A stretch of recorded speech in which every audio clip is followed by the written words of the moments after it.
Namaste and good evening, everyone. Hello, my name is Yoon Nam, and I'm the Cultural Affairs Officer at the U.S. Consulate in Mumbai. It's my pleasure to welcome all of you to this evening's discussion, Busting the Bias, the fourth event in our Consulate's Beyond the Binary campaign, which aims to increase understanding of LGBTQI+ community and reduce the discrimination that its members continue to face. I'm so grateful to everyone for joining today's event. While this is the first event that I'm moderating myself, I've been involved in part of the team that has organized each and every one of these events. And I can personally say that I've learned so much from the speakers that have participated and really made each session so special. I hope and I fully expect that with today's excellent panel of speakers, we will all gain something new, a new perspective, a new understanding of the bisexual community. A word about today's program and its structure. We're going to begin with remarks from the U.S. Consul General in Mumbai, and then I will introduce the three featured speakers, one at a time, giving each an opportunity to speak for a few minutes to give their initial thoughts on today's topic, the unique experiences and challenges faced by bisexual people. We will do one introduction and one speaker at a time for a few minutes before moving on.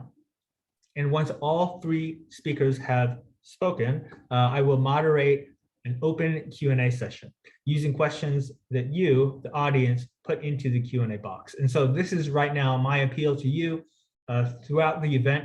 If you have a question, don't feel like you should wait until you get to the Q&A session.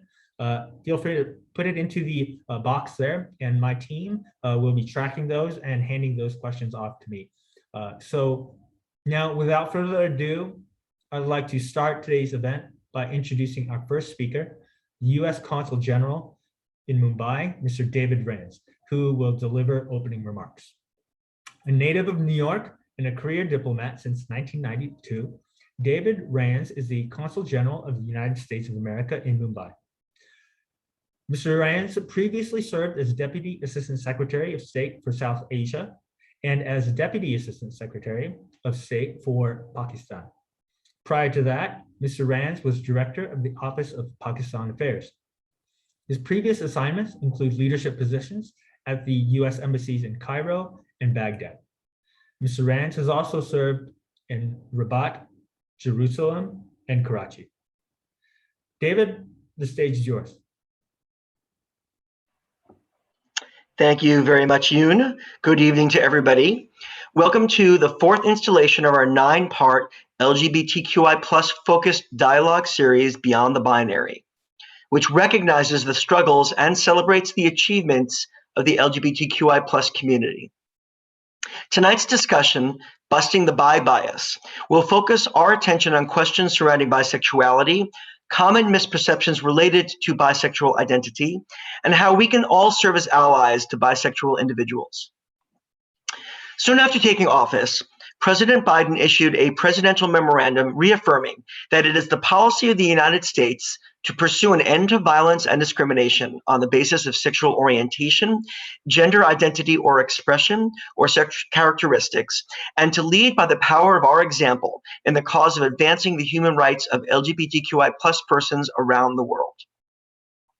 The memorandum affirms a principle to which I have long been committed, both in my external work as an envoy of the United States and in my internal work leading the consulate team. It is a priority for me to help build a workforce that both reflects and takes advantage of our nation's rich diversity, and that advances our foreign policy priorities in ways that promote inclusivity and combat discrimination on the basis of race, sex, caste, ethnicity, gender identity, or sexual orientation. Over the years, the LGBTQI+ community in the United States has made steady progress in advancing its rights, thanks to brave action, public advocacy, and significant legal proceedings, not the least of which was the 2015 U.S. Supreme Court ruling in Obergefell versus Hodges, guaranteeing same-sex couples the right to marry. India, too, has achieved landmark new rights, for the LGBTQI plus community in the past few years through relentless advocacy by activists. The milestone ruling of September 6, 2018, for example, saw India's Supreme Court overturn Section 377 of the Indian Penal Code and end the criminalization of homosexuality. Despite these achievements for both our countries, marginalization and discrimination against LGBTQI plus persons persists. Antagonism towards the bisexual community in particular, both from within and outside the LGBTQI plus community, has been overlooked for far too long. Some choose to invalidate bisexuality as a genuine sexual orientation, mischaracterizing bisexual individuals as lesbian or gay who are afraid to fully commit. Others label bisexuals as promiscuous or confused, often leaving harmful impressions on their mental health and isolating them from the larger community. According to the Pew Research Center, only about 2 in 10 bisexual youth in the United States feel comfortable coming out to their close friends or family, compared to the 3/4 of gay or lesbian peers who feel the same way. The need of the hour is for individuals and organizations to shed their inconsistent and hostile outlook towards this community and adopt greater inclusivity and respect for their decisions. All of us, as individuals and institutions, can strive to be better allies by working together to secure greater visibility and acceptance for the bisexual community and incorporate them as part of all pertinent discourses. Our efforts neither begin nor end here. I am confident we will continue to expand inclusive practices and welcoming spaces to the bisexual community. Together, through inclusiveness and respect, we can accomplish it all. Today's session on busting the bi bias represents one small step towards achieving this goal. I'd like to thank our noted speakers for the event, Sonal Jiani, Natasha, and Dr. L. Ramakrishnan, who will share their lived experiences of biphobia that exists even within the queer community and address the dilemma of bi-curious members of society. Cultural Affairs Officer Yoon Nam will examine the unique dimensions of the bisexual community and talk about aspects of combating the process of gradual bi-erasure from the queer community. I look forward to a wonderful session. Thank you all very much for joining us. Thank you, David. We really appreciate you taking the time to deliver those remarks, and more than that, really propel the drive of the entire team at the U.S. Consulate to be doing so much work on LGBTQI plus inclusion. Now, let's move on to our first speaker, Sonal Jiani. She is an LGBTQIA plus activist and filmmaker. She has been featured on the Better India's list of 8 inspiring LGBT individuals and Rainbow list of 20 LGBT role models by Cosmopolitan. Sonal is known for her pioneering work in lesbian and bisexual women's issues, as well as LGBTQIA plus youth work. She co-founded one of India's largest LGBTQI plus youth initiatives, Yariyan and Umang in Mumbai. She has worked on human rights issues, including violations of Section 377 for about 8 years during her stint at the Humsafar Trust. Sonal is best known for featuring on Zee TV's prime television show, Connected Hum Tum, Bollywood film W, and documentary Purple Skies. Currently, she works as a diversity and inclusion consultant and independent filmmaker. Sonal, thank you so much for joining today's program. Really appreciate it. I know you're very busy, and I believe you might even be catching a flight later tonight. I'd like to begin by asking you about your personal experience as a bisexual woman and how you think the lived experience of someone who is bisexual is different from someone who is gay or lesbian. Sonal, over to you. Thank you, Yoon.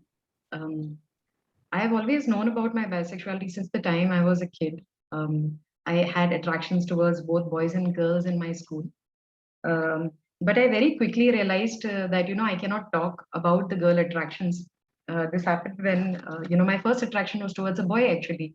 And I could freely discuss it with my sister. But when I brought up my attractions towards girls, she actually asked me like if I was a lesbian, and she laughed at me. She thought it's a joke that calling me a lesbian, but the message I took home was that it's not all right to talk about attractions towards women, and that began a kind of internalized homophobia for me. However, throughout my school, I was very clearly fascinated by both men and women. But I am from a small town called Vasco in Goa, where there isn't much language around gender and sexuality. So I really didn't know what was happening to me. I had, in fact, never heard of the word bisexual till much later when I went to an educational institute and somebody outed me without my consent. And because I was outed without my consent, that brought about a need for me to come out. And at that point of time, I was identifying as lesbian because I didn't know any other word. I had not heard about bisexuality. This is in the year 2006, 2007. When I tried to find queer groups in India, I couldn't find any. I just found groups called, which were dealing with male sexuality, which was the Humsafar Trust and Gay Bombay. Uh, so even back then until now, this continues to be an issue that the visibility of groups where for people assigned gender female at birth, there are very few groups for um, cis queer women. And so the thing was, when I did find the group, I eventually found it actually in a roundabout manner through a friend who was in the US who told me that there is a support group in India.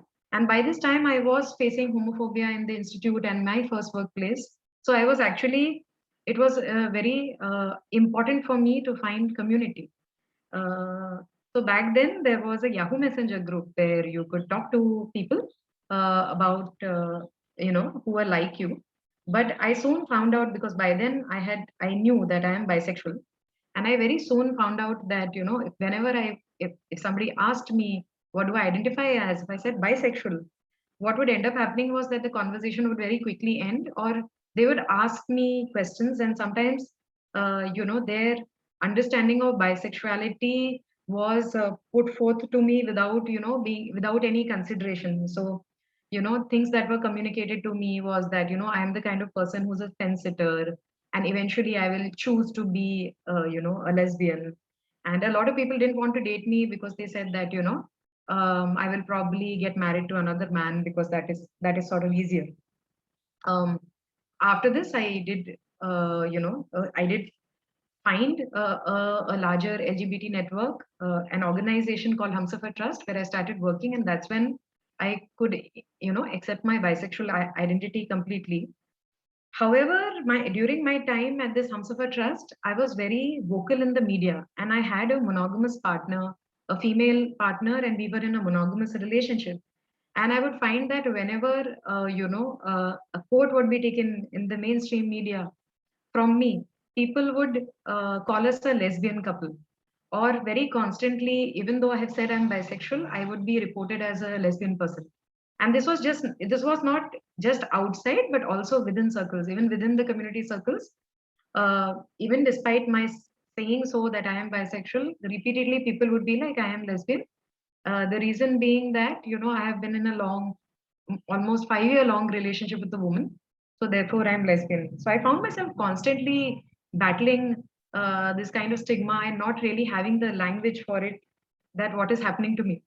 But as mentioned in my bio, I co-founded 2 support groups, Yaria, which is a youth support group, and Umang, which is a support space for LBT. I also founded another collective called BOZ, which was Bisexuals Online Zone, where for the first time we met a lot of Indians who were identifying as bisexual. And while working with the community and the larger community and with bisexual people, I realized the experience that I had faced was not only unique to me, but across the different people who are identifying as bi-curious or bisexual, the experience was same, where people would undermine the sexuality, would not sort of believe you.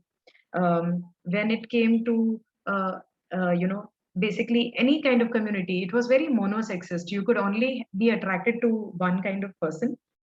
um, and what we also found was that if somebody identified as bisexual and they got married, very quickly they faced a kind of outcasting from the community.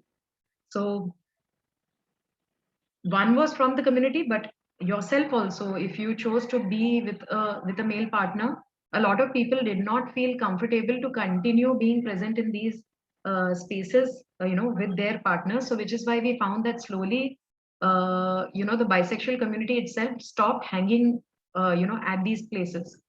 uh, Even though this is the larger truth of the communities, the bisexual communities that I have been in touch with, not much has changed in the last few years. We still continue to fight the same kind of stigma and the same kind of impression and oppression. And one hopes that this will sort of change. There are more collectives where people are sort of coming out as bisexual. But I find that in even now in larger spaces, people, especially community spaces, we don't have bisexual people having a voice. The impression is that, oh, bisexual people have best of both worlds. So what is the need for them to come and talk? But what we do find is that because of this, mostly, whenever there are any queer related platforms, bisexual persons are not offered a space, which is why their voice is missing. Case in point would be the marriage rights discussion that's happening right now. We are looking for, again, like a monogamous marriage situation for lesbian persons. So I think that there is much more room to sort of also work with the bisexual community. I'll stop here and hand it over and speak to you as the discussion progresses. Thank you. Okay. Thank you, Sonal. I really appreciate that. And you're right, we do have lots of more time to delve into different aspects of topics that you've just raised. Let's go to the second speaker, Natasha.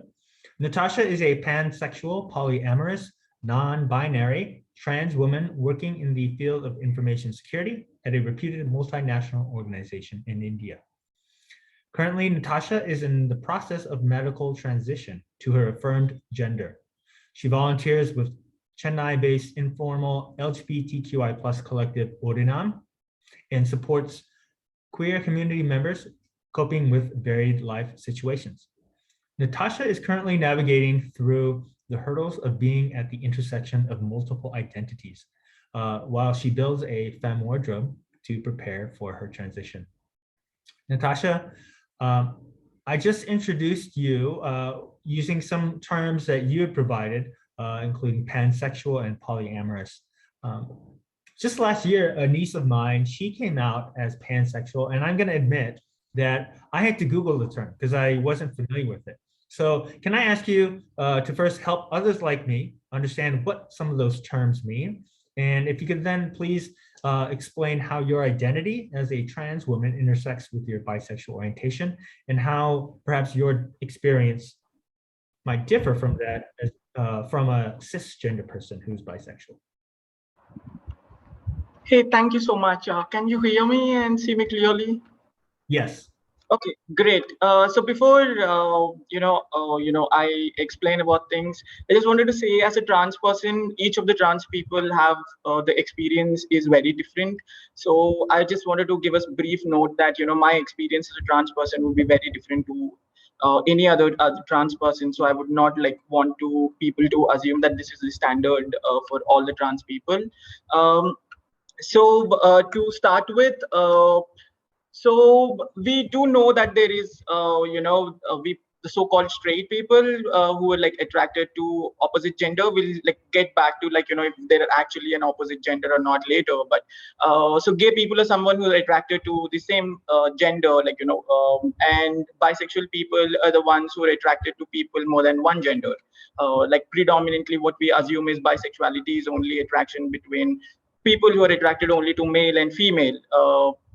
But then bisexuality also has a scope where people can get attracted to folks of other gender across the entire gender spectrum. And pansexuality is people who get attracted to people irrespective of the gender identity of the person.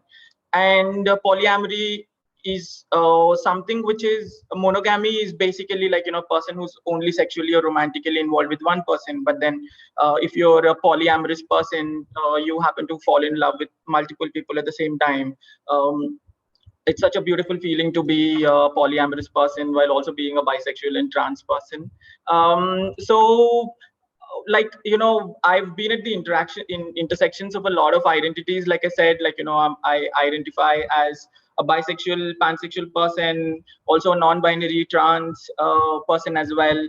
So being at this intersection, for me personally, getting into terms with me being a bisexual person was like the easiest of all, considering that there was a lot of work I had to put into figuring out my gender identity.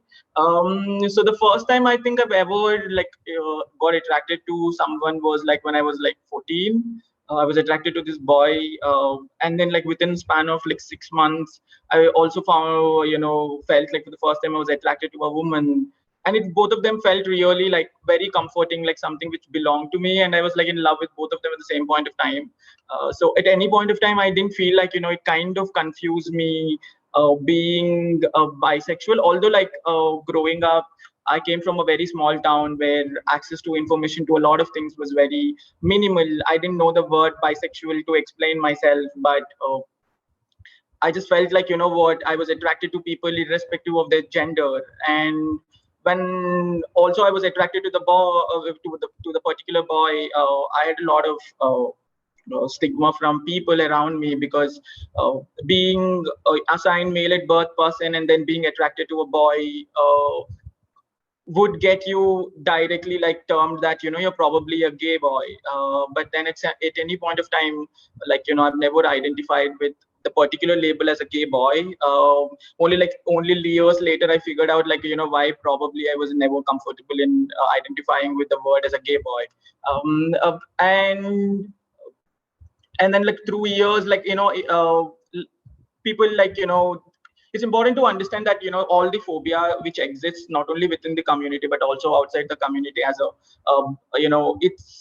it's very pretty common. Like, for example, when I was still before my transition, I was assumed to be a gay boy, but then I was also said a lot of derogatory words, like, sissy, faggot, all of these things. People do call you out, and then that's also a lot of homophobia there. And then also most of the times when a boy who happens to not happen to meet the standards of the masculinity which is expected to them, then you're also also given a lot of transphobic slurs. And then when you also are bisexual, then you have a lot of other slurs which you happen to listen to.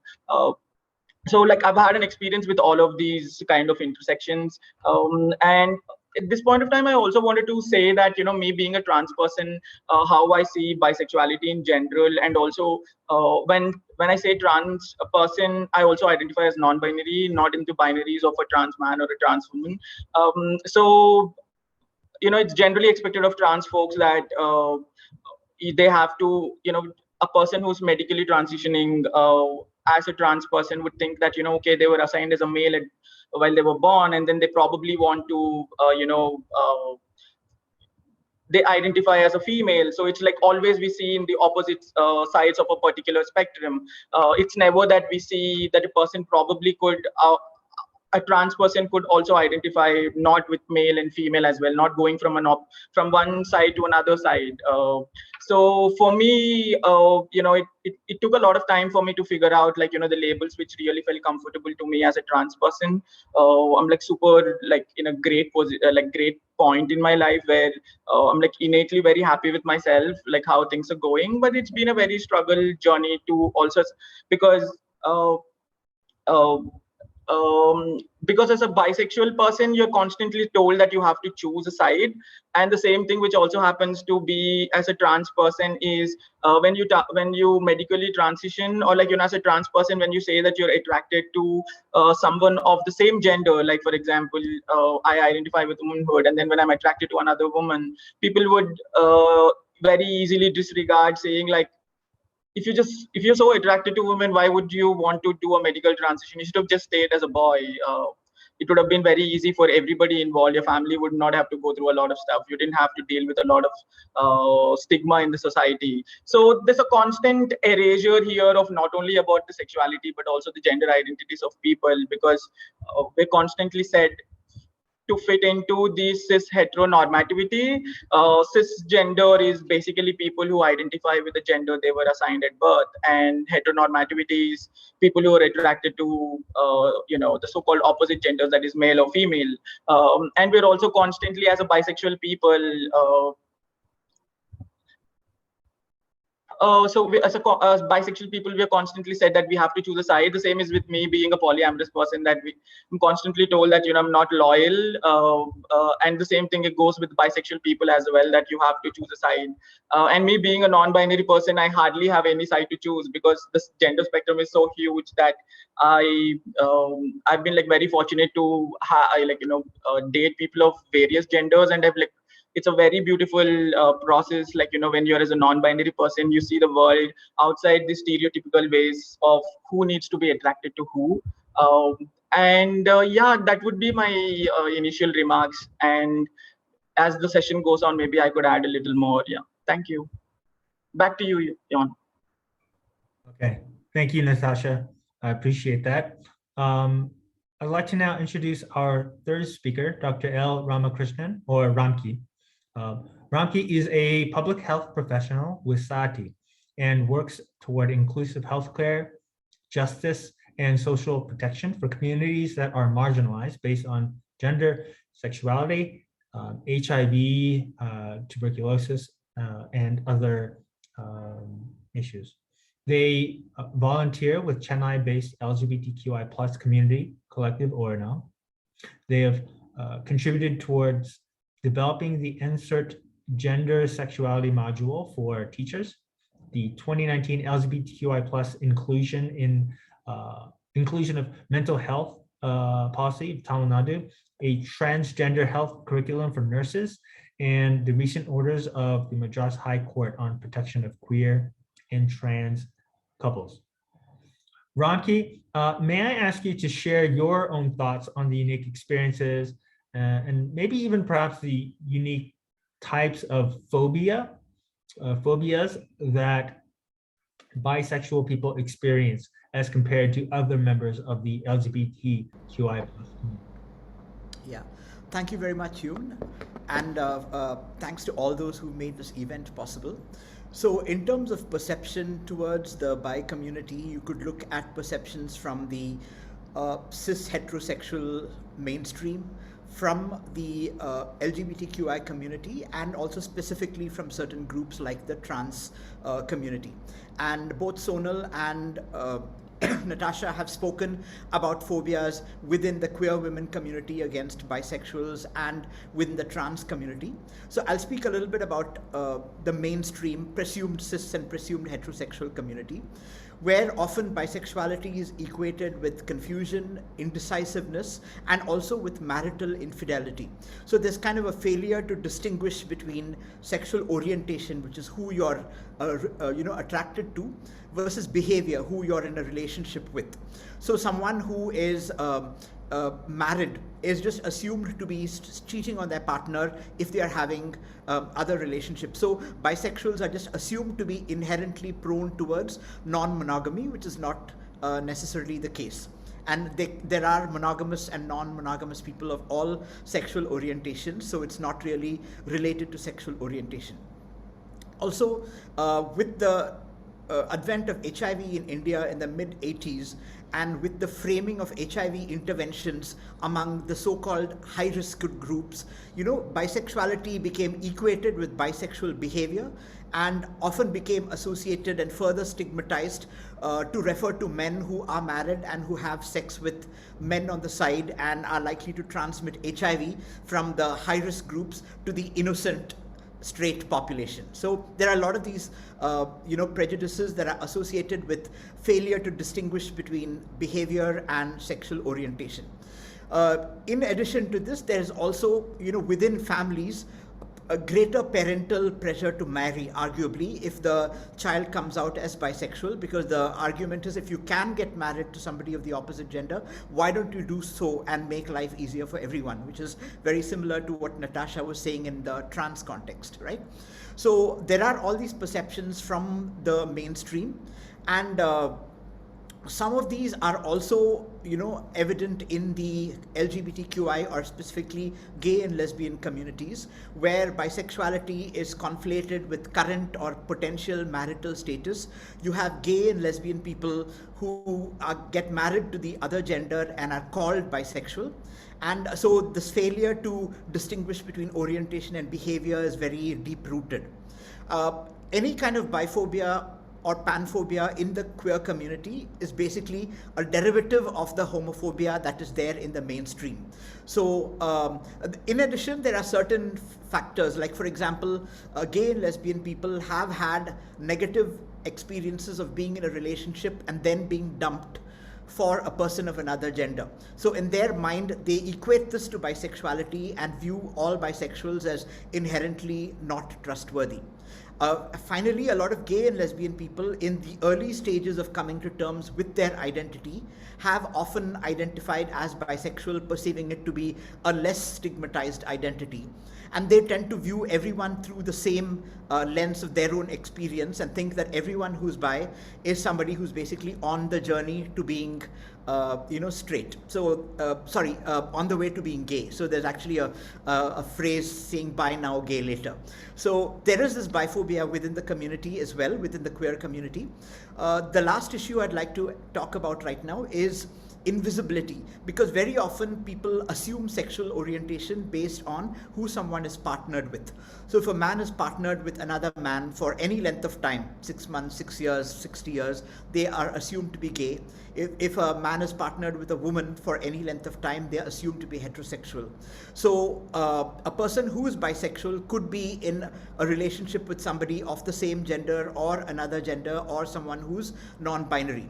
So as a result, their relationship status becomes the yardstick by which their sexual orientation is assumed. So this means that a lot of people who are in same gender relationships are rendered invisible as bisexual or pansexual, even though they may be bisexual or pansexual in their orientation. Similarly, bisexuals in other gender relationships are assumed to be straight.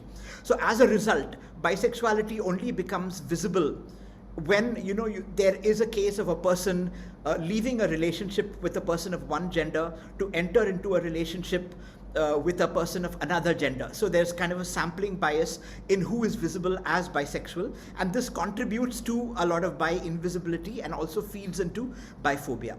So these are some of my thoughts on the perceptions among the mainstream and the queer communities around bisexuals. And I'm using bisexuality and pansexuality a little bit interchangeably here, because bisexuality came into prominence as an identity in the 90s when there was not that much consciousness about the gender spectrum. So a lot of people who identified as bi then do identify as both bi and pan based on context. Thank you, Yoon. Thank you, Ramki. And it's interesting when you talk about, you can use the word labels, which sometimes has a negative connotation, or you can have like proper terminology, or which has a more positive sense. But I think language really is important, especially when we're trying to really share an understanding. So going back to the bisexuality versus pansexuality, can you explain a little bit more what you mean when you differentiate the two? Yeah, so I think when there was less understanding of the spectrum of gender, right, people referred to bisexuality as attraction to the same and the opposite gender. But then with growing realization that there is not necessarily opposite gender, there's actually a spectrum of genders, bisexuality became redefined as attraction to more than one gender. Okay. Now, some people like Natasha made a distinction between attraction to multiple genders versus attraction independent of gender. And attraction to multiple genders is called bisexuality, and attraction independent of gender is called pansexuality. But for a lot of people, this distinction is moot. And so currently, I don't see a very great difference between how bisexuality has come to be defined and how pansexuality is defined. Because bisexuality also recognizes now the gender spectrum, and a lot of bi people are actually also trans or non-binary. Okay, thank you. At this point, I'd like to open it up to, truly like a full panel. So if any of the other speakers would like to share their thoughts on the point just raised, or any other points that were just raised, please feel free to jump in. Sonal, I see you turned your camera on. Perhaps that means you're ready to speak. No, I think that, I mean, I agree with Ramki. The pansexual identity is something independent of the gender. However, I did find that, when I was experiencing biphobia, and I've seen that happen with many people, that taking on the label pansexual seemed more safer than taking on the label of bisexual. And this is something which is a kind of bias that I think that when one uses the label bisexual, the assumption is that you are attracted to, the opposite sex, which is cis. Whereas in pansexual, it may not be necessary that you are. I mean, like it could be across. It doesn't have to depend on one. But I think that is why it is tougher to take the bisexual label on, because the minute where you take the bisexual label on, it brings out that identity brings with it a certain kind of bias. So, I mean, it's common for a bisexual person to experience biphobia when they join the community and then identify as maybe queer or identify as pansexual. Although they may not be pansexual, they may actually only be bisexual. They might be only attracted to cis men and cis women, but they are saying pansexual because that's more acceptable, which is different from understanding that I am pansexual and then taking that identity on. Interesting. So what you're saying is the term bisexual itself over time has gathered so much negative connotation that pansexual may just be another way to express the same thing without that baggage.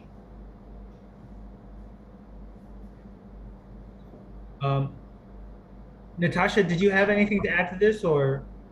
Yes, I wanted to add a very small point that for a greater point of time that people like large parts of the section of the society do think that pansexuality is something like if folks are attracted to non-binary or trans people, but then bisexual people can be attracted to non-binary and trans people as well.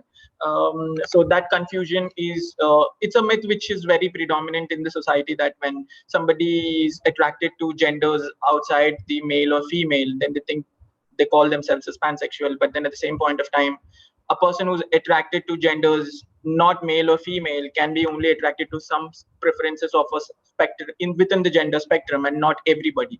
Like, for example, I consciously choose not to date cis men, as much as it's a preference. Like, I feel it's a lot of work, so I consciously choose not to date cis men. A lot of emotional baggage to do that.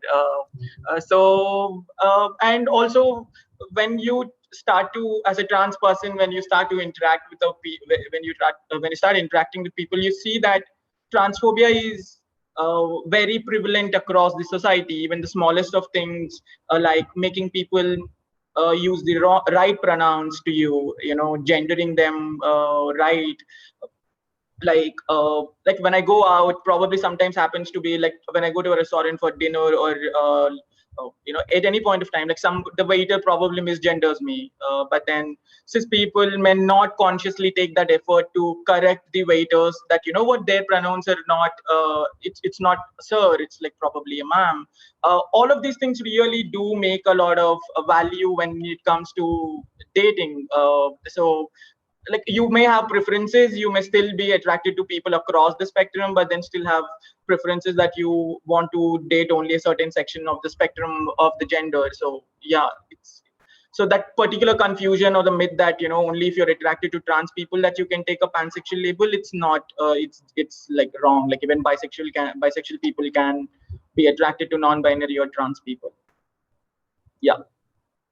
Thank you, Natasha. I want to touch on that topic of pronouns for a second. So my name is one that most Americans would see and have no idea, right? Yoon, what is that?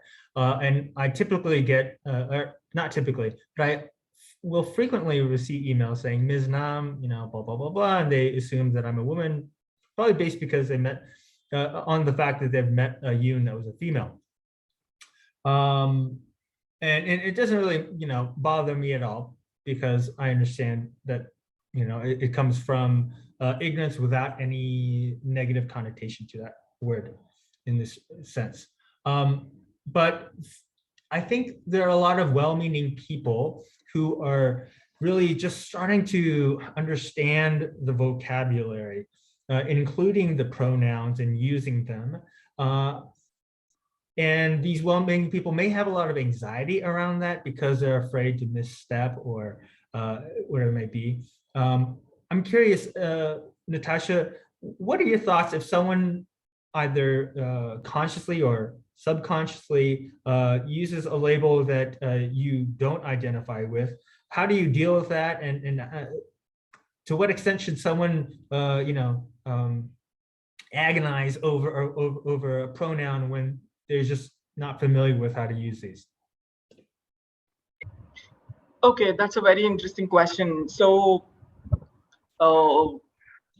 transition is basically like, when we talk about, a person who's, a trans person going under transition, it involves like multiple steps, like, not only socially transition, but then you legally transition, and as well as medically transition as well.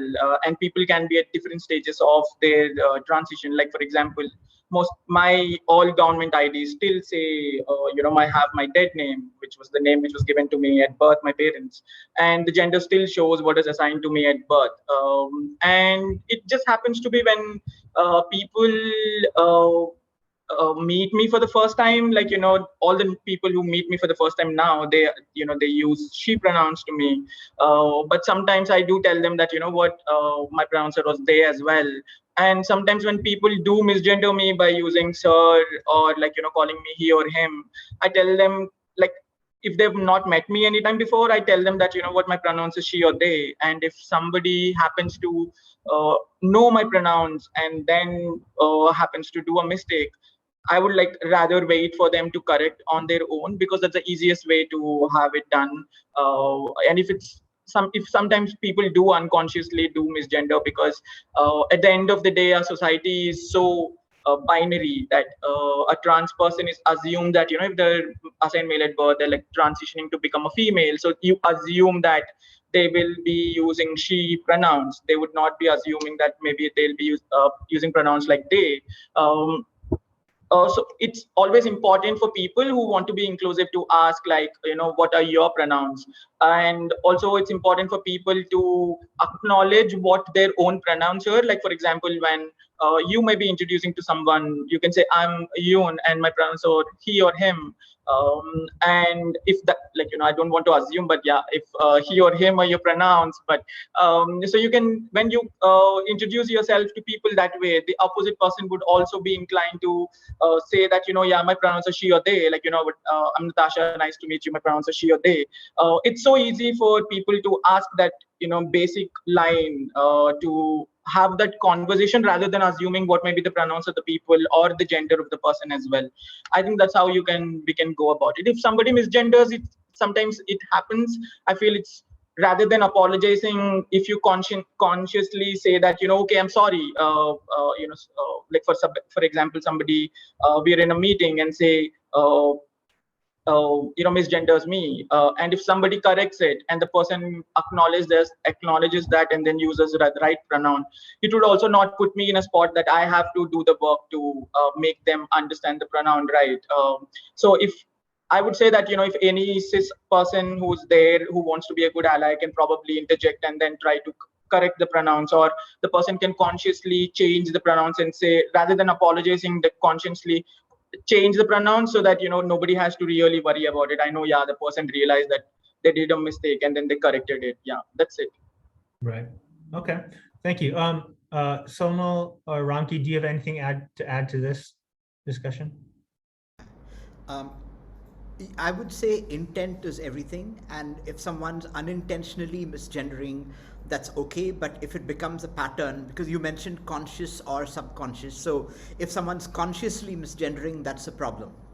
But if everybody makes mistakes, and I think that if they correct themselves, if corrected, and then it's fine. So one doesn't have to be so petrified of misgendering someone unintentionally, But yes, intent really matters. I also think like, you know, the labor or the emotional labor of sort of bringing the awareness around the pronoun should not be falling on the non-binary person or the trans individual. It's important that we look at that as well, because otherwise, you know, unintentional, a lot of people are kind of doing damage.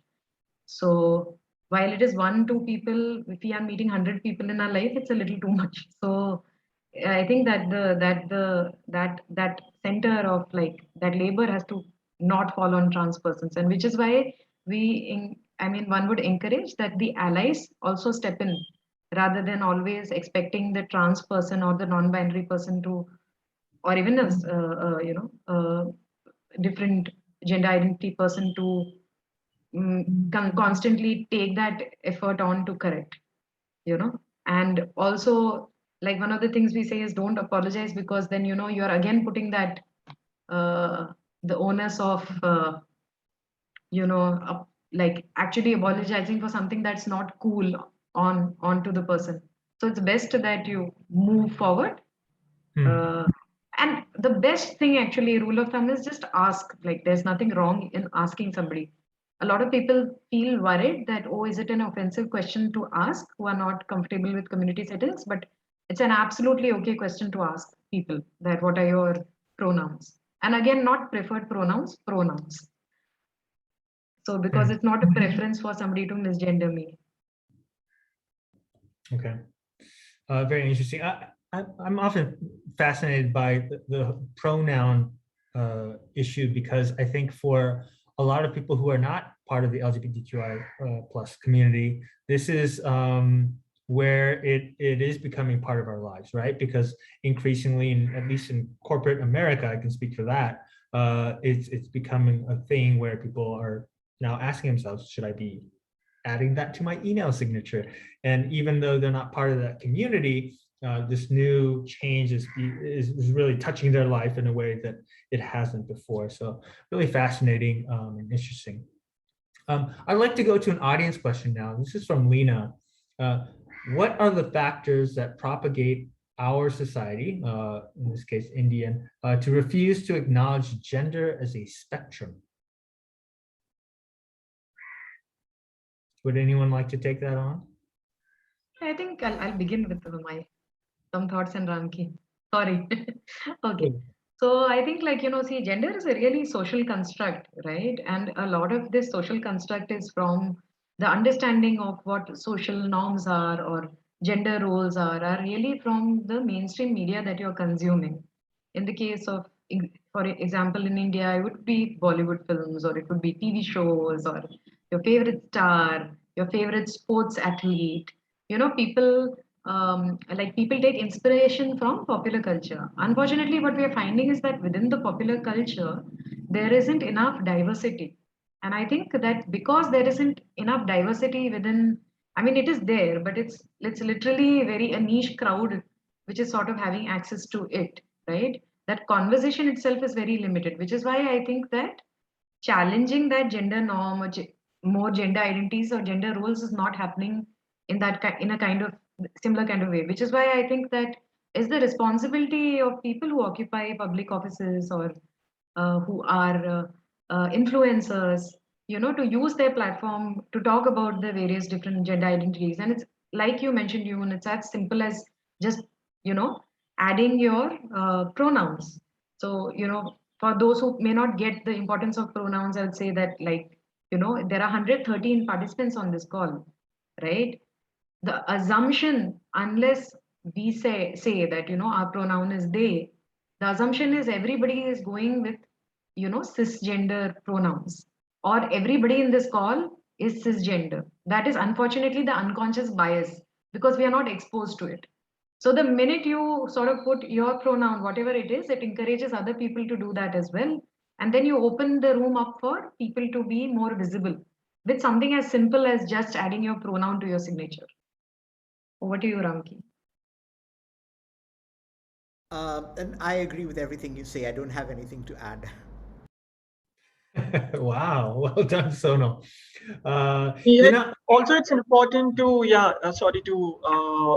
it's important to understand that non-binary and trans people have existed for centuries across the cultures, across the world. It's just that there's a huge marginalization which is done on non-binary and trans people, because the majority of the society happens to be cisgender. And even we also have to, when we even talk about sex in general, we assume that there's only a binary sex of male and female, but then we do have intersex as well, people who have different characteristics, sexual characteristics to the typical male and female. So the society is, as a society across the world, once like colonization has started to happen, that there's a lot of binarification of genders which happens, like male, female. There has to be heterosexual people or people who are homosexuals. Like even the bisexual stigma kind of comes from the fact that what, they could only be people attracted to the opposite sex or the same sex, and then bisexual people happen to even question that entire notion. The binarification of the genders across, like everything, not only in terms of gender but also most of the things in the world, is what, like the pronouns could only be he or him, that they cannot be they or ze or zer. All of these binarifications, when we take away power from them, I feel that's when we would really have start to have a conversation. And it's also, like Sonal said, it's important on the lawmakers to make policies inclusive enough, so that it's everything is like the marginalization which happens within the queer community, that's a structure as well within the queer community, like any normal society is, to make that invisibility or wash away, and then that the trans people can be themselves while we have state policies. I think that's really important. Okay, I do have something to add here. So I think in a lot of cases, people fail to understand the distinction between sex and gender, and they treat them as synonymous, and a lot of Indian languages do not have separate words for sex and gender. For example, in Hindi, ling is often used interchangeably with sex and gender, and this needs to be changed. The other issue is that even people who have thought of gender think of sex equal to biological and gender equal to social, and that is actually a binary that needs to be also confronted, because gender will have definitely has a social component in terms of the behaviors and expression and roles that a particular society privileges for someone of a particular assigned sex. But there is also a very internal aspect of gender that we within the trans community refer to as gender identity. So a person can have an internal set of gender, an internal notion of gender, which is not necessarily socially influenced. So this binary of sex equal to biological and gender equal to social often ends up making people invalidate gender as somehow not quite as real as sex. But gender, in the sense of a person's internally deeply felt sense of gender, is every bit as real and palpable as sex. So I think that the sex binary, sex gender binary and biological social binary are among the binaries we have to resist as well. Interesting. Thank you very much for that. I'm going to go to another audience question. This is from Pradeep. The way it was written, the question is, in India, we do not have organized gender and sexuality studies courses in universities. What can educators in sexuality and gender studies from the USA do to help organize online courses, not only for the LGBTQI+ children and adults, but also for people with all kinds of fluid sexual identities in South Asia? I want to amend this question a little bit, because I don't really think necessarily it's going to be American educators that need to bring this into India. But if we can widen the question a little bit, I'd like to ask our panelists, what can be done to increase the education around sexuality and gender studies for people? Yeah. So no, I mean, first of all, it's untrue that India doesn't have courses in its universities around gender sexuality. gender sexuality studies courses are very much available in India. And of course, there are trainers who have many years of experience dealing with diversity and inclusion. And I kind of agree with you here, Yoon, that it can't be Canada or the US who are going to do gender sexuality work in India, because it can be damaging. We have a cultural context, and we have a cultural history, and we understand our populations obviously much better. So it is important that when you are looking at any kind of work to happen, it should be a kind of collaboration and not really, uh, you know, somebody coming and teaching us about it, because there is within India itself, India has a rich history of gender and sexual diversity, and excellent trainers who have the correct cultural context to sort of do that. And the work is sort of already happening in universities and educational spaces. But I think what can be changed or what can be pushed for is that it should be part of policy, education policy, that there gender sexuality is a subject that is taken at multiple levels, which is like which is focused on whatever age group, age relevant, the conversation around gender, sex, sexuality. I think that all these things have already been recommended by the Supreme Court. It's just a question of how do we sort of implement.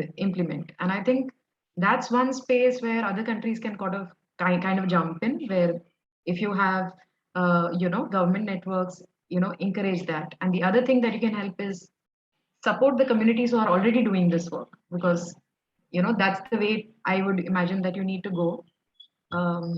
Or you have collaborations and exposure visits for people to understand how your country is looking and what we can replicate in India. That's how I imagine it should work, but happy to hear what the other panelists think. Yeah, before we go to other panelists, sorry. Soma, I want to ask you, so you said this is happening, these courses are in some universities. I'm curious, could you name some of the universities where you've seen such courses? You will, I've heard of it, them being accessible in Ashoka University or Jadavpur University. TISS has certain courses, GNU also does. So it's not like the courses are sort of not available. And while my context was in terms of like inter-country, but I think the same applies to also cities, that a lot of times we have like people from say Bombay saying that we know what to do in say Bundi and Rajasthan. No, you don't know. So what we can do is that we can build your capacity, and those programs are the ones that work the best. Where the community is sort of rooted and you empower the communities to kind of build that community to do the work over there. But I do have sometimes found this that, and in some countries, in some South Asian countries, this has had very, very adverse effects where the law has changed because somebody who had no context to the country came and, tried to do work without thinking this through. So yeah, Ramki, I'm curious what you have to think. Yeah, I was going to just add to what you said by saying that this education is not something that only colleges and universities need to have. Schools also need to have, and my colleagues and I at Sati have been working with several schools, and NCERT, which is the National Council for Education, Research and Training, which develops the curriculum for grades until grade 12, right? So they have just developed their gender sexuality module to train the teachers across the country. And it has yet to be translated into other languages. But I think that's a very good first step in terms of opening up the discussion at school level. And very often people are kind of queasy about this being part of school curriculum because they think we don't want our young children to get influenced by all this talk about sex and sexuality. But actually they are hearing it from peers, so they might as well get something which is not misinformation, and it doesn't actually have to be about sex to talk about desire and to talk about gender identity. So it can be done in a very age-appropriate way. In fact, there are even books for kindergarten students that talk about LGBTQI issues. So it's very much possible. Very interesting. Before we move on to the next question, I want to give Natasha an opportunity. Natasha, anything to add on this question? I think Sonal and Ramke covered like majority of the points from both the like, across the country perspective and as well as from the regional point of view. Yeah, I think they cover most of the points. Yeah. Great. Okay. In our conversation, we've brought up social constructs, and we've also talked about the role that policy can play, so government. I'd like to ask the panelists where you think the change needs to come from for it to stick and for it to be the kind of change that you want to see in terms of creating more inclusive policies or just shifting society's attitudes. Is this something that government can do or should do? And also, of course, we're in the world's largest democracy, so the interplay there between how public attitude, drives government policy is really interesting too. But I'm sure these are issues that, as activists, you're thinking about all the time. I'd love to get your thoughts on that. Maybe we'll start with Ramki this time. Okay, thanks. Yeah, I think we really need to work with all arms of the government. There is a policy kind of think tank called Niti Aayog in India, which was formerly the Planning Commission, and they actually have an LGBTQI working group that is looking at how LGBTQI issues can be mainstreamed within all other line ministries, whether it's education or human resources development or healthcare, etc. But in addition to this, we need to be working with every ministry. For example, something that people are talking about right now quite a bit is the amount of homophobia and transphobia that is written in medical textbooks, which results in doctors being completely insensitive and queerphobic. So for this, we really need to work with the Ministry of Health and Family Welfare, with the Medical Commission, etc., etc. So we need to work with all the line ministries, but a planning body like Niti Aayog can help to facilitate that, because it's got civil servants, IAS officers from all the relevant departments on it. Thank you. This is at the central level, and similar work needs to be done at the state level as well. Thank you. Either Natasha or Sonal? Yeah, I'll go. I think the state policies are really important to make things, in terms of acceptance across the country. And I also feel like, there's also a huge responsibility on the educational institutions as well as the workspaces in the country, because at the end of the day, workspaces are also extensions of society. And when we do not have educate policies at the country, at the country level, I think it's important that workspaces consciously take those efforts to sensitize their work employees, and also bring in policies where everybody can feel like that, okay, the place is inclusive irrespective of my gender identity or sexuality. And that can propel a lot of conversation from the workspaces, because at the end of the day, the workspaces would eventually stem back into our social life as well. And then when it happens to be that a policy change is being driven by a community, that this is a policy change that we would like the government to bring in, there are more voices outside the community who are speaking for the community at that point of time, and that would also can propel a greater social change by making the government think that okay, there's a lot, there are people who are actually actively working towards making having queer people inclusive. Like for example, like in terms of my as a trans person, I could give really a very easy example is having basic things like we have life insurance for across, like where people can avail. I think it's important that the government goes ahead and mandates that trans people's gender affirming healthcare has also have to be included as part of the insurance policies. And why I feel it's also important is because as much as the cisgender normal surgeries are not, like if for example, if a person who has an angioplasty, which is basically like having a stunt put in their heart to save their heart from functioning, it's as life-saving for them. Like for me as a trans person, being on hormone replacement therapy is life-saving to me. Being on HRT has literally saved my life. I'm not sure like how life would have been without that. So it's not that we don't have an existing mechanism through which we see how we can extend the existing lens to queer people. It's just that I feel there's a conscious effort which needs to be taken by not only the policymakers, but also the workspaces and also educational institutions consciously making those choices. And when we do that, I feel collectively we work towards reducing the marginalization which is there in the society against queer people. That's great. I'm so glad to hear you say that, because a lot of the work that we're doing, not only in LGBTQI plus inclusion, but also gender equality at the consulate here in Mumbai, we're trying to do through engagement with the corporate community and the business community with that same idea in mind. So it's great to hear you say that. Just a small thing to add, that is that, like usually when these things happen and community consultations happen, the assumption mostly by the gay and lesbian community is that, oh, like there's nothing separate. Like if we are there, we are representing the bisexual community. So a lot of times there is a kind of bi invisibility because of that kind of thinking. And that's when what happens is that a lot of the bi issues kind of get missed out. There's no representation to begin with. So why will any law or policy be useful for you?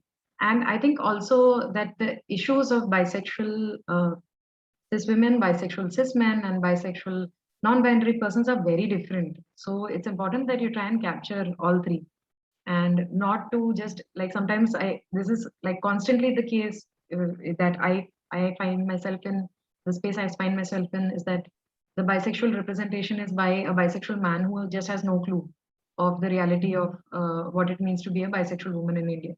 So I think that needs to be kind of taken care of when we are building anything, any policy, program, events. Thank you, Sonal. On that idea of invisibility, I'm going to read a question that we got from the audience. What do you think are some of the main reasons or causes for bi erasure, or the invisibility around bisexuality in cis men in our country culture? Anyone? Natasha? Yeah, I could I think it's majorly got to do with how the binary gender as a society is, that there's a lot of stigmatization around sexuality of men in general, like that any man probably being attracted to another man is more considered to be gay, and then there's a lot of stigma around homophobia which comes into that picture at that point of time, so which also kind of takes away that avenue for people to be comfortable around and come and say that I'm a bisexual man, although hopefully things change with time, but the prevalent existence of homophobia in the society and the toxic standards of how we have for men in terms of masculinity, that a man is supposed to only be attracted towards a woman, I think these are the notions which make it really difficult for us to have representation of bisexual men. And yeah, I think that's one of the reasons I feel the invisibility of men is there. And also the patriarchal society in general also kind of makes it evident, or makes it pushes that heterosexuality onto men again. I feel these are when we take away the power from the patriarchal institution, and then we break down the binary society, that gender could be more than a male and female, and then we take away that power from the binary. I feel that's when also a true liberation for also cis men to express their sexuality comes into. I think it happens only then at that point of time. Maybe Ramki could probably add a little more. No, I couldn't put it any better than you, Natasha.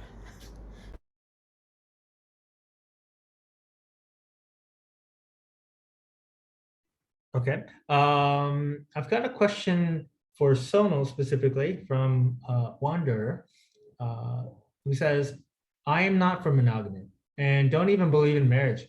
I just want to ask, what do you think is the way forward legally so that we as part of the LGBTQIA plus community, do have legal rights, just like heterosexual people. Say in the case of legal rights of being in the next kin, if there are some medical issues with partners, or say the legal rights to own money or intangible assets of partners after they pass away. Right. I think like when it comes to the mainstream public discourse, mainstream discourse around rights for queer persons, the first foremost was Section 377, which had that kind of publicity, and the second has been this marriage rights. In the middle of this, we obviously had the trans rights bill, but one finds that it was not as I think as visible as these other two issues. And I think there's a danger in that when we reduce legal rights only to marriage rights. So I mean, like I have to a disclaimer that I am not for I'm not pro marriage, LGBT marriage. I'm not pro the marriage as an institution. But having said that, I know that the reality is that my position is a very privileged position. When I talk to like communities from smaller towns, especially villages, there is a lot of marriage pressure, and if marriage rights were available in this country, I think that a lot of the familial violence can reduce, right? So I mean, like I've been in these places, especially during the marriage conversation. I remember that once I was in a women's rights conversation, and I maybe that was a blunder at that point, but I was like, why are we sort of fighting for banning polygamy? Why are we not championing for polyandry? So polygamy is multiple marriages, right? So I was like, multiple marriages for men. And so I was like, why are we trying to ban this in this country? Why aren't we encouraging multiple marriages for women? Right? That was the space I was sort of coming from as a bisexual poly person at that time. But of course, I soon realized that there is a difference. Those legal rights are sort of being misused. So what needs to first happen is that you afford as much equal rights as possible to persons, which can sort of bring down the violence, and then look at shifting gender norms. But when something like this happens, so for example, while I understand this, the larger game of the legal rights, personally, I feel like there's going to be some damage done. And now after this, I will fight for, my rights to sort of maybe, have legal rights with multiple people. But my personal this aside, I think what needs to sort of happen is that, especially when it comes to legal rights, we need to fight them parallelly. One is sort of like, sometimes I really want to guard people against like, oh, a lot of people think, oh, marriage rights has to happen first, and other things later. Or people say, oh, marriage rights should be the last thing on our mind. It should be an anti-discriminatory law that should happen first. I think everything needs to happen parallelly, because you don't know what is affecting who. And so I think that the things that we should be quickly, immediately jumping into, I feel like there's been a little bit of a slumber when it comes to the community rights. After Section 377, all we are talking about is, this marriage rights situation. But I think that this trans rights bill, there's still so much needs to change within that. We need to have like an anti-discriminatory law, or at least policy. We need to ban conversion therapy, or it needs to be criminal. So I think like some of these things we should be like, jumping into sort of immediately. And if we still don't feel that we don't have a roadmap, our Supreme Court has given us a roadmap, with their NALSA judgment or with their Section 377. It's a question of sort of just getting implemented at least what is already come recommended, from the Supreme Court, and that has been advised to the central government and state governments. I think communities and allies should push for that to at least translate if other things are seeming like it's going to take some time, or we need. So in India, when it's come to legal rights, it's mostly been community consultations before we did a kind of legal battle, right? You will find that across cities, activists will sort of get together and fight a case, right? So that's also important, because so there are different thoughts that sometimes when you're not connected to the community, you can do kind of damage as well. So a lot of people within the community space are not comfortable that we pushed for, the Hindu Marriage Act to be amended. A lot of people feel that maybe this was not the right time. So it's important to sort of also understand as a whole what the community feels, but also simultaneously put in these petitions is what My opinion is. I think Thank that if you. we had a bi voice, more prominent bi voice in the legal roadmap, it would help because I frankly personally think I'm kind of missing in the this legal landscape that is built currently. Yeah, actually, I want to ask the same question to Ramki and Natasha. Let's maybe Natasha first. So, what legislative change would you like to see? Yeah, over to you, Natasha. Okay, I think personally, I feel like the existing Trans Act, which is brought in 2019, I think that should go. As like the act itself, I feel like that's something which we should get away with, because it pushes a lot of stigma onto trans people again. That we that basically the act requires a trans person to go ahead and write down that they need a legal approval for their gender identity from a district magistrate. I think that has a potential to cause a lot of trouble, and also I feel the binary sense of how the entire act is, like that what trans people could only exist as a trans man or a trans woman, and that there's no acknowledgement that what trans people can also be non-binary, and people and also like the intersex people are not even acknowledged at any point of the act. That it's important, I feel like to get away and then get back to what we had in like 2014 when the Nalsa judgment was passed, which kind of gives the trans person the choice to self-identify what their gender is, rather than having again a policy or like a district magistrate having to tell that what, yeah, I feel like you're transgender enough that what, yeah, I would give you the certificate that you're a transgender person. I feel we need to get away from that, and also I feel we should also push for reservations or any sort of social upliftment policies for trans people, because a majority of the trans community still relies upon sex work and begging, and also we have the anti-trafficking bill which about to be passed as well, so which have potential to cause a lot of damage to the trans community in general. So I feel these are the two major changes which I feel needs to be done. Thank you. Ramki, over to you. Yeah, so I think that even without marriage, we should be fighting for non-discrimination, for making social and economic benefits inclusive, rights inclusive. So whether it's healthcare, whether it's social security, whether it's maintenance, whether it's property rights, whether it's housing, you should be able to recognize partners of any gender. And there is something that we can learn from the 2017 Indian Mental Health Care Act, where they actually allow a person to designate someone who is not related to you by blood or marriage to actually be your guardian, to be your next of kin, to be making healthcare decisions for you. So something like that across the system, across different domains, I think would be really good to have. And yes, we do need to recognize relationships for all of these things, but it does not necessarily have to be in the form of marriage, though like Sonal said, I understand the significance of marriage for a lot of working class people also, where it's sort of the marker of respectability that people are looking for. So it's not only coming from a position of privilege. But yeah, broadly and briefly, social, economic, cultural rights and anti-discrimination laws. Perfect. Thank you. We are coming up close to the end of the program. I'm going to try to squeeze in two more questions. First one being, Sonal, you had mentioned BOZ, I believe it was, an online community. But this is a question to everyone. I'm curious, the proliferation of online interaction, how has that been a boon to people who are trying to get a better sense of community? But also, are there any darker sides to this as well? Your thoughts on that. Sonal, since I've mentioned BOZ, over to you for this one. Right.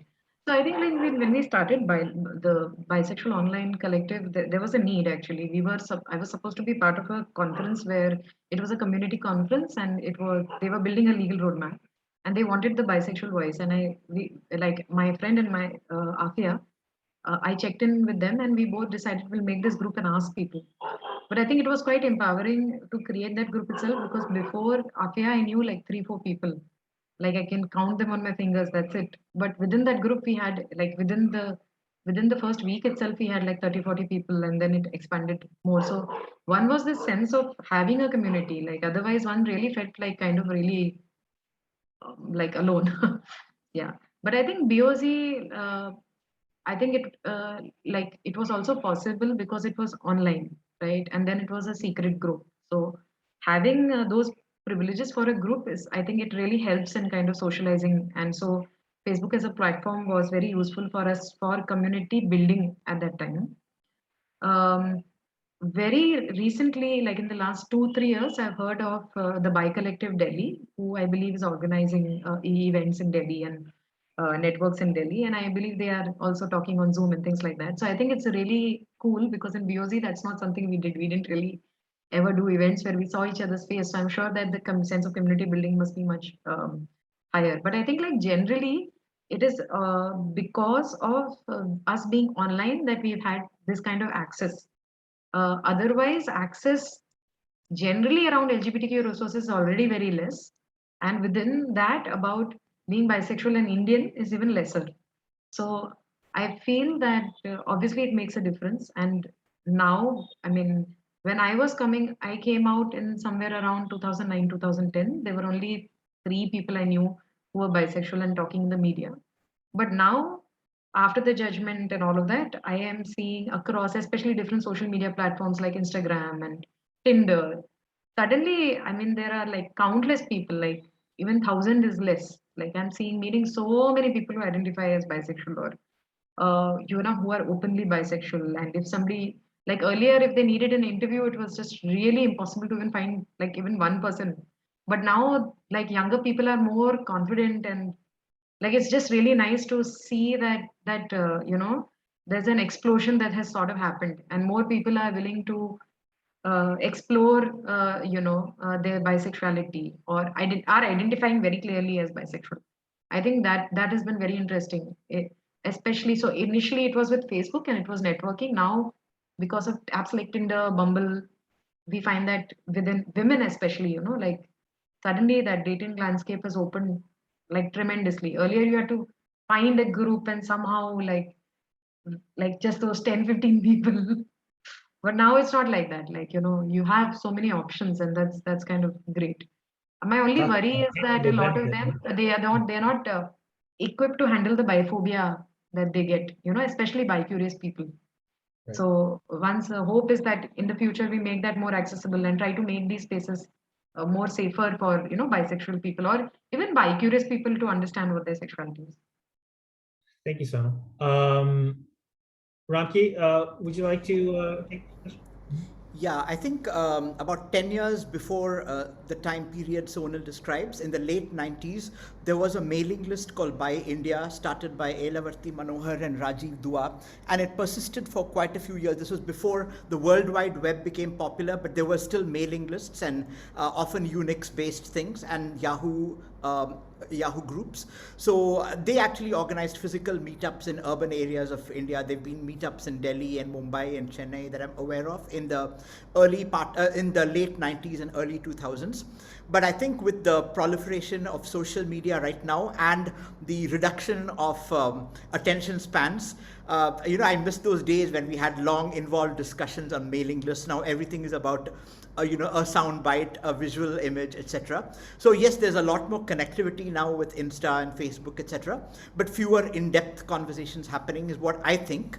But definitely, it's the social media and the internet in general have helped people reach out and connect with each other. So they definitely have their role, but also they are not equally accessible to everybody. So one needs to look at that also. Yeah. Good point. Thank you. Natasha?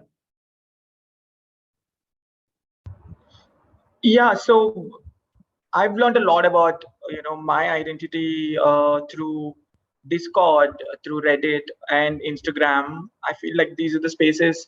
Of course, we do have a lot of offline spaces as well. Like, as part of Orinum, we also have a support group which we do every month. And we also have a queer literature sessions which we do. And I feel with how internet has come to become a bigger part in our lives, I feel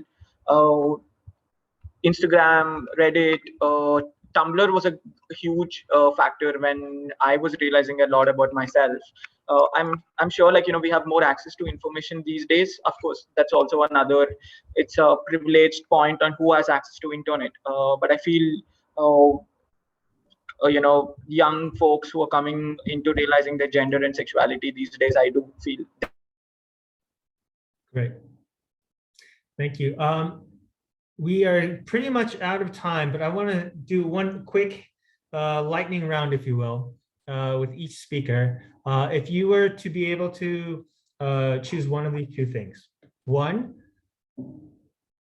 give a suggestion that allies of the LGBTQI community can do to support the community, or this is a free form, any last thought or comment that you'd like to share with our audience before you say goodbye. So I'm going to go in order of the introductions that I did earlier. So we'll go Sonal, Natasha, then Ramki.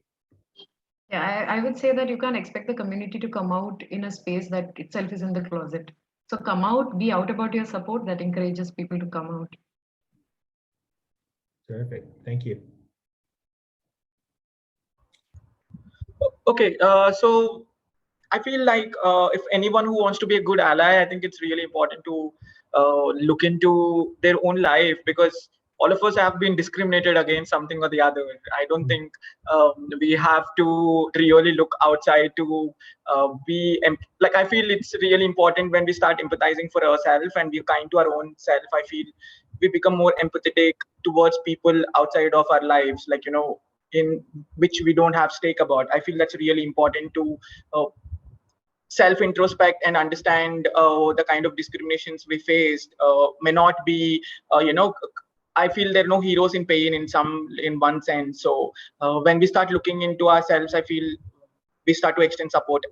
That is one of the things. And also I wanted to add on the second point as well, that any of the queer folks or people who are like really trying to figure out their gender identity and sexuality right now, I just want to tell them, do whatever you want to do with your gender and sexuality. They keep telling us there are boxes in the society that we have to fit into. Just mess up with all the gender and sexuality. They keep telling you, do whatever you want with it. Your sexuality and gender is literally what you think it is, and that, you don't need anybody else to reaffirm that. And like, just go out there, like, experience, introspect into your own life. I'm sure, like, once you start investing time, I feel like you really grow into your sexuality and to your personality. I'm like super happy right now at a point in my life where I've had a time, like, I've been fortunate to understand about my sexuality and gender, and that only happened because of a larger community which I had access to. Reach out to people, build those solidarity systems. Like, most of us do not have the privilege that our natal families are supportive. So I think that's where the community building, reaching out to community, creating those support families are really important. Do not, like, people will tell you to fit into boxes constantly, but the boxes only exist for people who have not introspected about their genders or sexuality. This is what my last end remarks would be. Thank you, Natasha, and congratulations on your transition. Ramki, over to you. Yeah, thanks. So very often allies expect that there will be LGBT people out there that they can be allies too. But I think that mindset needs to be changed, because unless the environment is safe and inclusive, a lot of people will not feel comfortable disclosing their gender or sexuality. So allyship involves letting go of assumptions that if somebody is they haven't declared their gender or sexuality, you don't assume what it is. And so don't assume their gender, don't assume the gender of their partner, etc. And if you practice being inclusive in that kind of way, and it holds true for other things also, for invisible disabilities, for example. And so you make an effort to be inclusive and accommodating and accessible to everyone. And the LGBTIQ person may not be someone out there distant from you. They might be a sibling, they might be a family member, they might be a child, they might be a parent. So just don't make assumptions, and practice being an ally and supporting the community. Thank you. Yeah, thank you. I'd like to say one more time, thanks to all of our speakers, Consul General Rands, Sonal, Natasha, Ramki. Thank you so much for participating, and thank you to the audience. I'm sorry we weren't able to get to all of the questions. Happens every time, but thank you for everyone who did submit them, and again to everyone for joining. I hope everyone has a good evening. I hope everyone took something away from today's event, and I hope that you'll join us next month for the next Beyond the Binary event. Please do follow us on Facebook, where you will find that information. So with that, I will conclude today's event. Thanks so much. Sonal, have a good flight. And Thank David, have a good evening. Thank you so much, everyone. Bye.